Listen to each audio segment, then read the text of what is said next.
السلام علیکم ورحمۃ اللہ وبرکاتہ۔ میرے پیارے دوستوں، کیا آپ جانتے ہیں اب یہ زمانہ ایسا چل رہا ہے، کمزور لوگوں کے غلبے کا وقت آ چکا ہے، اور جو ظالم طاقتیں ہیں اب ان کا خاتمہ بہت جلد ہونے والا ہے۔ اب حالات ہی کچھ ایسے بتلا رہے ہیں کہ یہ چیزیں بہت جلد انشاءاللہ اپنا کام کرنے والی ہے۔ اسی سے متعلق حضرت نے بہت قیمتی باتیں بتلائی۔ میری آپ سے گزارش ہے کہ آپ حضرات وقت نکال کر حضرت کی اس بیان کو مکمل سنیں۔ جیسے ہی انسان کو یا قوم کو یہ بات معلوم ہوتی ہے اور یہ یقین اس کے دل میں اتر جاتا ہے کہ سب کچھ تو اللہ ہی کے ہاتھ میں ہے، تو جو وہ شخص اور وہ قوم کبھی مایوس نہیں ہو سکتی، کبھی خوف میں مبتلا نہیں ہو سکتی، اس لیے کہ وہ یہ بات جان جاتی ہے وہ قوم اور وہ شخص کہ آج جس کے پاس پاور ہے، آج جس کے پاس طاقت ہے، یہ ہمیشہ نہیں رہے گی۔ یہ وہ طاقت کا دینے والا مالک الملک احکم الحاکمین جب چاہے گا، جب مناسب وقت آئے گا تو وہ پلک جھپکتے میں انقلاب برپا کر دے گا، اوپر والوں کو نیچے اور نیچے والوں کو اوپر لے آئے گا۔ جتنی ضرورت اس یقین کے بنانے اور بٹھانے کی اور دلوں کے اندر سے حکومت اور مال والوں کا خوف نکالنے کی اس وقت تھی جس وقت قرآن اتر رہا تھا، اور جتنی ضرورت ان لوگوں کو تھی جن کے درمیان یہ قرآن اتر رہا تھا،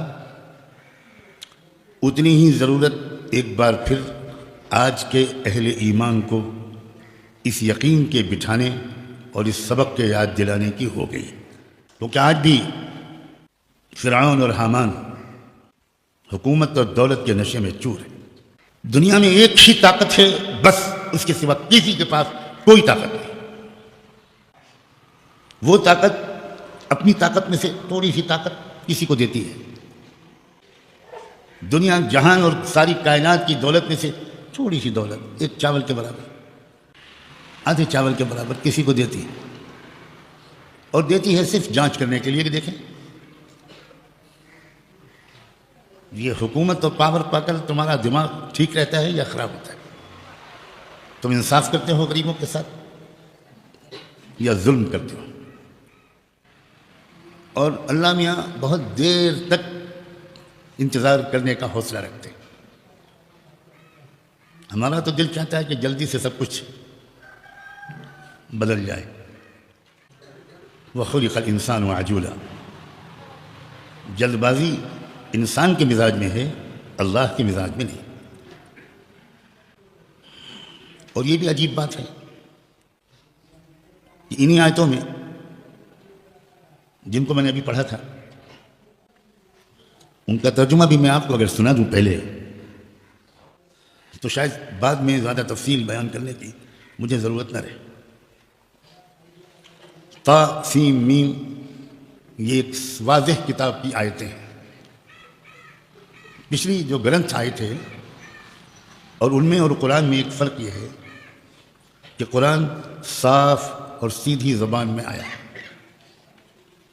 بالکل واضح کتاب ہے۔ پچھلے جو گرنتھ آئے تھے ان کی زبان اتنی آسان، صاف، واضح نہیں ہے۔ اس کی بھی کچھ وجہیں تھیں، میں اس وقت اس پر گفتگو نہیں کروں۔ نتلو علیک من نبأ موسیٰ وفرعون بالحق، اے محمد صلی اللہ علیہ وسلم، ہم تمہیں ٹھیک ٹھیک سناتے ہیں موسیٰ اور فرعون کا قصہ، اور یہ سناتے ان لوگوں کی تربیت کے لیے ہیں جو ایمان والے ہیں۔ اس کا مطلب یہ ہے کہ قیامت تک ایمان والوں کو اس قسم کے واقعات سے سبق لینے کی ضرورت پڑتی رہے گی۔ ان فرعون علا فی الارض، فرعون اپنے ملک میں بہت مغرور ہو گیا تھا اور ملک پر قابض ہو کر بہت بہت اونچے اونچے دعوے کرنے لگا تھا، اور اس نے اس ملک کے باشندوں کو، اس پر غور کر سے سننا، وجعل اہلہا شیعا، اس نے ملک کے باشندوں کو مختلف طبقوں میں، ذات برادریوں میں بانٹ دیا تھا۔ یہ ایسا نہیں لگتا کہ آج کے زمانے کے حالات بیان ہو رہے ہیں؟ ایسا نہیں لگتا کہ ہمارے دیش کے حالات بیان ہو رہے ہیں؟ قرآن اتنی زندہ کتاب ہے کہ اس کی ہر آیت کو پڑھ کر ایسا لگتا ہے کہ وہ آج ہی اتری ہے اور آج ہی کے بارے میں اتری ہے۔ جب بھی کوئی ظالم کسی ملک پر قابض ہوتا ہے علی فی الارض، تو وہ سب سے پہلا کام یہ کرتا ہے کہ اس ملک کے لوگوں کو مختلف قوموں میں، فرقوں میں، ذات برادری میں تقسیم کر کے آپس میں ان کو لڑائے رکھتا ہے۔ میں آج کے زمانے کے حالات نہیں بیان کر رہا ہوں، میں تو قرآن کا ترجمہ کر رہا ہوں۔ اب کوئی اس کو اگر آج کے حالات پر منطبق کر لے تو اس کا وہ ذمہ دار ہے، اور وہ ملک کے باشندوں کو الگ الگ ذات برادریوں میں تقسیم کرنے کے بعد ایک کام دوسرا اور کرتا ہے، یستضعف طائفۃ منہم، ان میں سے کچھ لوگوں کو بہت کمزور بنا کر رکھتا ہے، نیچی ذات کا بنا کر رکھتا ہے، ذلیل بنا کر رکھتا ہے۔ یہ ایک طریقہ ہے ہر زمانے کے فرعونوں کا، یہ اسٹریٹجی ہے، یہ حکمت عملی ہے۔ اور وہ فرعون جب جس ملک میں یہ حرکتیں کر رہا تھا، ملک پر قابض ہو کر ملک کے باشندوں کو اس نے اونچی نیچی ذاتوں میں تقسیم کر کے اور ملک کے کروڑوں باشندوں کو بہت ہی حقیر و ذلیل بنا رکھا تھا، بنیادی ادھیکاروں سے، حقوق سے محروم کر رکھا تھا۔ تو وہ ایک کام اور کرتا تھا،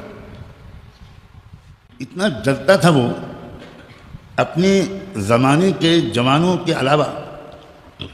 اس نے یہ طے کیا تھا کہ اس قوم میں کسی لڑکے کو جو پیدا ہوگا اس کو جینے ہی نہیں دوں گا، پیدا ہوتے ہی مروا دوں گا، اس لیے کہ آگے چل کر کہیں یہ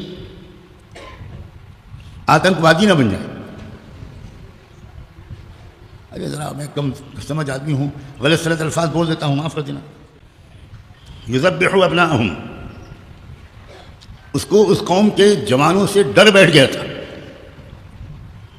ہو سکتا ہے رات میں سپنے آتے ہوں اور چیخ کے اٹھ کے بیٹھ جاتا ہوں، اور بیوی پوچھتی ہو کہ کیا ہوا، وہ کہتے وہ آ رہا وہ آ رہا، وہ کرتا ٹوپی والا آ رہا ہے۔ کپڑوں سے پہچانے جاتے ہیں نا۔ یذبحوا ابناءہم ویستحیی نساءہم، اور عورتوں کو زندہ رکھتا تھا۔ انہ کان من المفسدین، سچی بات یہ ہے کہ وہ بہت بڑے فساد پھیلانے والوں میں سے ایک تھا۔ اب سنو، دبے کچلے ڈرے سہمے اقلیتیں، کمزور لوگ، آپریس لوگ، ڈپرائیوڈ لوگ، اچھوت لوگ، قرآن کیا خوشخبری سنا رہا ہے۔ واہ وَنُرِيدُ أَن نَّمُنَّ عَلَى الَّذِينَ اسْتُضْعِفُوا فِي الْأَرْضِ، اور ہم کو یہ منظور ہوا، اور ہم کو یہ منظور ہے، اور ہم کو یہ منظور رہے گا کہ جن لوگوں کا زور، جن لوگوں کو ملک میں ذلیل بنا کر رکھا جا رہا ہے، اب ہم ان پر احسان کریں اور انہیں ہی اس ملک کا پیشوا، اس ملک کا قائد، اس ملک کا حکمراں اور اس ملک کا لیڈر بنا دیں۔ وَنُرِيدُ أَن نَّمُنَّ عَلَى الَّذِينَ اسْتُضْعِفُوا، چونکہ آج زیادہ تر طلبہ ہی بیٹھے ہیں، اور یہ طلبہ وہ ہیں جن کو دیکھ کر میری بیماری دور ہو جاتی، تو میری آنکھوں کی روشنی ہو۔ اللہ تعالیٰ یہاں پر صیغہ ماضی بھی تو استعمال کر سکتا تھا، پاسٹ ٹینس، یہ بھی تو کہہ سکتا تھا کہ وَأَرَدْنَا أَن نَّمُنَّ عَلَى الَّذِينَ اسْتُضْعِفُوا فِي الْأَرْضِ، کیونکہ یہ تو پچھلے زمانے کا قصہ بیان ہو رہا ہے، تو اللہ تعالیٰ یہ کہہ سکتا تھا کہ وَأَرَدْنَا، یعنی ہم نے فیصلہ کیا کہ ہم اس زمانے کے دبے کچلے لوگوں کو اوپر اٹھائیں، لیکن اللہ نے صیغہ ماضی کے بجائے صیغہ مضارع کیوں بولا؟ اشاروں میں اللہ سب کچھ کہہ دیتے ہیں کہ یہ ایک زمانے کا واقعہ نہیں ہے، یہ ہماری مستقل سنت ہے، یہ ہمارا مستقل نظام ہے۔ ہم پہلے کچھ لوگوں کو، ظالموں کو ظلم کرنے کا موقع دیتے، اس کے بعد ہم فیصلہ کرتے ہیں۔ حال اور مستقبل دونوں صیغہ مضارع، اور ہم فیصلہ کریں گے۔ یعنی یہ قانون ہمارا اس وقت بھی تھا، قرآن کے اتارتے وقت بھی ہے، اور آگے بھی رہے گا۔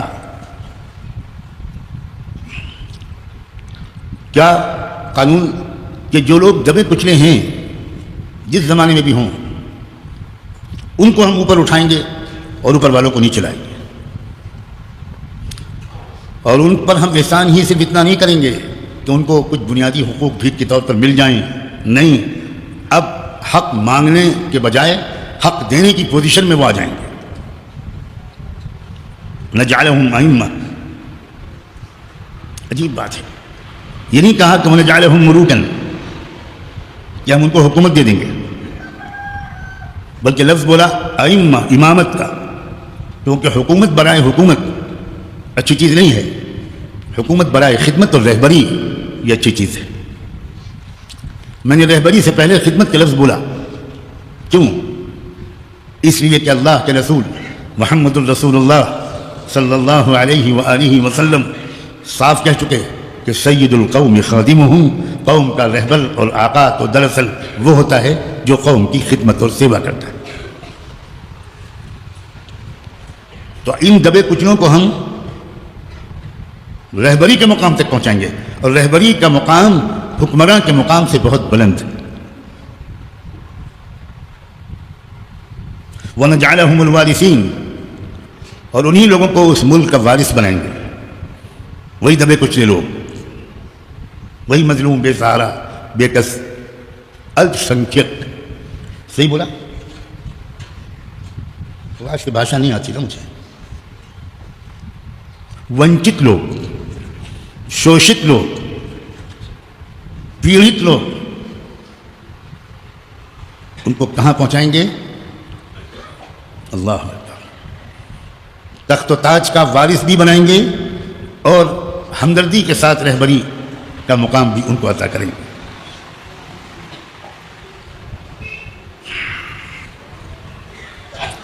یہی بات سمجھنے کی ہے بس، کہ طاقت کس کے ہاتھ میں ہے، ملکوں کا، دنیا کا سسٹم کون چلاتا ہے، سارا دار و مدار اسی بات کے صحیح سمجھنے پر ہے۔ جو شخص یہ نہیں جانتا کہ صحیح نظام کیا ہے اور کس کے ہاتھ میں ہے، وہی گھبراتا ہے۔ جب فرعون اور حامان یا ان جیسے دو لوگ وہ کسی ملک پر قابض ہو جاتے ہیں، تو وہی لوگ ڈرتے ہیں، وہی گھبراتے ہیں، وہی مایوس ہوتے ہیں، جو یہ نہیں جانتے کہ حکومت ان کے ہاتھ میں نہیں ہے، حکومت تو اللہ کے ہاتھ میں ہے۔ لیکن اللہ تعالیٰ ہر ایک کو موقع دیتا ہے، کسی قوم کو اس شکایت کا موقع اللہ نہیں دے گا کہ آپ نے ہم کو شاسن اور پرشاسن چلانے کا موقع نہیں دیا، آپ نے ہم کو سطح نہیں دی، آپ نے ہم کو حکومت اور اقتدار نہیں دیا۔ اگر آپ دیتے تو پھر آپ دیکھتے کہ ہم غریبوں کی کتنی سیوا کرتے۔ الیکشن سے پہلے نیتاؤں کی تقریروں سنو تو جی چاہتا ہے ان سے کہو کہ سرکار ہم غریب لوگوں کے لیے آپ اتنا پریشان نہ ہو، آپ کے گال پہلے لال تھے اب پیلے ہوتے جا رہے، ہمارے غم میں آپ پریشان نہ ہوں، ہم تو ایسے ہی جی لیں گے، سرکار آپ ہمارے لیے اتنی چنتا نہ کریں۔ مکار کہیں گے۔ عدل بدل کر اللہ تعالیٰ لوگوں کو دیتا ہے اختیار کہ دیکھو اب ہم تم کو آزماتے ہیں، تم کو دولت دیتے ہیں، تم کو مال دیتے ہیں، تم کو دنیا میں ٹیکنالوجی دیتے ہیں،